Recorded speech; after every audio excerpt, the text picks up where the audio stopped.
Rangpur metropolitan এলাকার 24 নম্বর ওয়ার্ডের মাছুয়াপাড়া এলাকায় রংপুর জেলা স্কুলের সাবেক শিক্ষক গণপতি চক্রবর্তী স্যারের স্ত্রী প্রীতিলতা চক্রবর্তী ওরফে ভোলা, স্যারের মেয়ে প্রার্থী চক্রবর্তী এবং 12 বছর বয়সী নিষ্পাপ শিশু প্রিয়ম, এই চারজনের একটা নির্মম হত্যাকাণ্ড।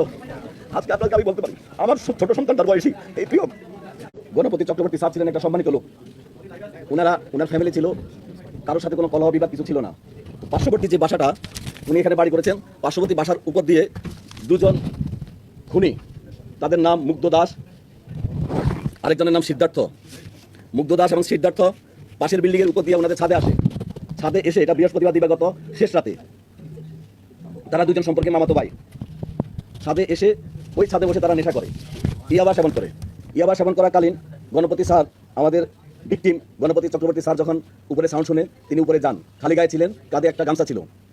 তিনি ওদেরকে ওনার ছাদে বসে আড্ডা দেওয়ার ব্যাপারে জিজ্ঞাসা করলে, চ্যালেঞ্জ করলে, ওই দুজন খুনি, তারা যেটা আমি কথা বলেছি আসামিদের সাথে, আসামিরা তাদের পরিচয় প্রকাশ না করার জন্য, সমাজে তাদের যেন পরিচয় প্রকাশ না হয়ে যায়, তাৎক্ষণিকভাবে ওই স্যারের গলায় যে গামছাটা ছিল সেই গামছা দিয়ে পেঁচিয়ে ওনাকে সেখানে হত্যা করেন। গণপতি চক্রবর্তী স্যার যখন স্যারকে খুন করা হচ্ছে তখন উনি বাঁচার জন্য আপ্রাণ চেষ্টা করে এবং কিছু শব্দ হয়। শব্দ শুনে গণপতি চক্রবর্তী স্যারের স্ত্রী প্রীতিলতা চক্রবর্তী ওরফে ভোলা, এই ম্যাডাম উপরে আসার চেষ্টা করেন। উপরে আসার সময় ওই উনাকে সিঁড়ির মধ্যেই গলায় গামছা পেঁচিয়ে, সেখানে ছাদের উপরে কাপড় চোপড় ছিল, পুরনো একটা গামছা পেঁচিয়ে উনাকে সিঁড়ির মধ্যে হত্যা করেন। উনার চিৎকার চেঁচামেচিতে উনার মেয়ে প্রার্থী চক্রবর্তী, বয়স 25, সে যখন এগিয়ে আসে, প্রার্থী চক্রবর্তীকে তারা খুন করে গামছা পেঁচিয়ে। খুনিদের বক্তব্যে আমি যেটা শুনলাম, প্রার্থী চক্রবর্তী মারা যাচ্ছিল না, প্রায় 4-5 মিনিট লাগে তার প্রাণ যাওয়ার ক্ষেত্রে। সেই সময় তারা রশি দিয়ে তার গলায় এবং মুখে পেঁচিয়ে ধরে। একটা প্যাঁচ গলার উপর দিয়ে যায়, একটা প্যাঁচ মুখের উপর দিয়ে যায়। তারা এত জোরে এই রশিটা টান দেয়, তার মুখের চোয়াল ভেঙে যায় এবং চোখটা ঠিকরে বের হয়ে যায়। উনাকে মারার পরে খুনিদ্বয় চিন্তা করলো এই নিচে যায়। নিচে যাওয়ার পরে ছোট ছেলেটা, যার কথা বললে আমি আবেগপ্রবণ হয়ে যাই, রংপুর জেলা স্কুলের 5ম শ্রেণীর ছাত্র প্রিয়ম,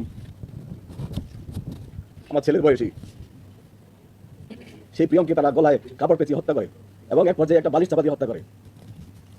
হত্যা করার পরে সকাল হয়ে যায়। এরপরে তারা ওই বাসায় ছোট ছেলেটা যে রুমে ছিল সেই রুমের বাথরুমে গোসল করে। প্রথমে সিদ্ধার্থ গোসল করে, সিদ্ধার্থ বের হওয়ার পরে মুগ্ধ গোসল করে। গোসল করার পরে তাদের ডাইনিং টেবিলে বসে তারা খেজুর খায়। সেখানে একটা বইমে খেজুর ছিল। খেজুর খাওয়ার পরে তাদের কাছে একটা পিস ইয়াবা ছিল। সেই ইয়াবা তাদের ডাইনিং টেবিলে বসে সেবন করে এবং ইয়াবার আলামত আমরা পেয়েছি। ইয়াবা সেবনের পরে সকাল হয়ে যায়, জুমার দিন ছিল, তারা অপেক্ষা করতে থাকে বাইরের লোকজন যেন কমে যায়। যখন জুমার নামাজের সময় হয় তখন তারা, মুসল্লিরা নামাজে ব্যস্ত ছিল, রাস্তাঘাট ফাঁকা ছিল, দুইজন বাসা থেকে বের হয়ে সাথে লুট করে নিয়ে যায়।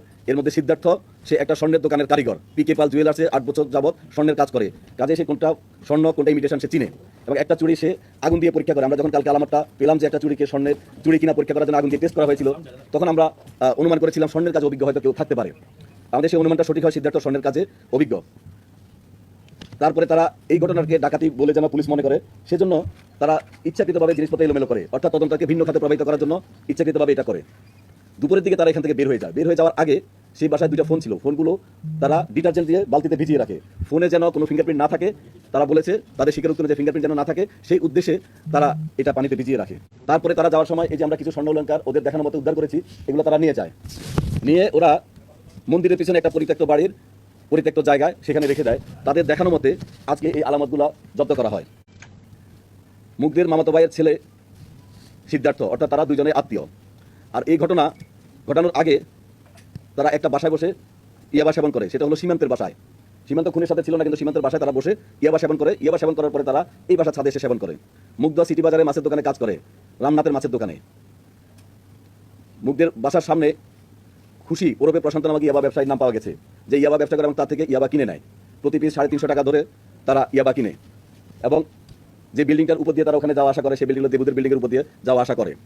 দেবুদের বিল্ডিং, পাশের বিল্ডিংটা গণপতি স্যারের বিল্ডিংয়ের ছাদে বসে তারা এভাবে নেশা করে। স্যারের ওয়াইফকে তারা কাকি বলে সম্বোধন করতো। তো ছোট ছেলেটাকে মারার কারণ হলো সিদ্ধার্থের একটা ছোট ভাই আছে অপূর্ব। অপূর্ব এই খুন হওয়া নিষ্পাপ শিশু প্রিয়মের সাথে খেলাধুলা করে এবং প্রিয়ম এই খুনিদেরকে চিনে। প্রিয়ম এবং অপূর্ব ছোট ছোট শিশু, তারা বন্ধু বান্ধব একসাথে খেলাধুলা করে। তখন সিদ্ধার্থ সিদ্ধান্ত নেয় যে প্রিয়মকে দুনিয়া থেকে সরাই দিবে। সিদ্ধার্থ এবং মুগ্ধ দুজনে একসাথে ঝাঁপিয়ে পড়ে নিষ্পাপ শিশুর উপর, কাপড় পেঁচিয়ে হত্যা করে, তার চোখ ঠিকরে বের হয়ে যায়। এরপরে বালিশ চাপা দিয়ে হত্যা করে।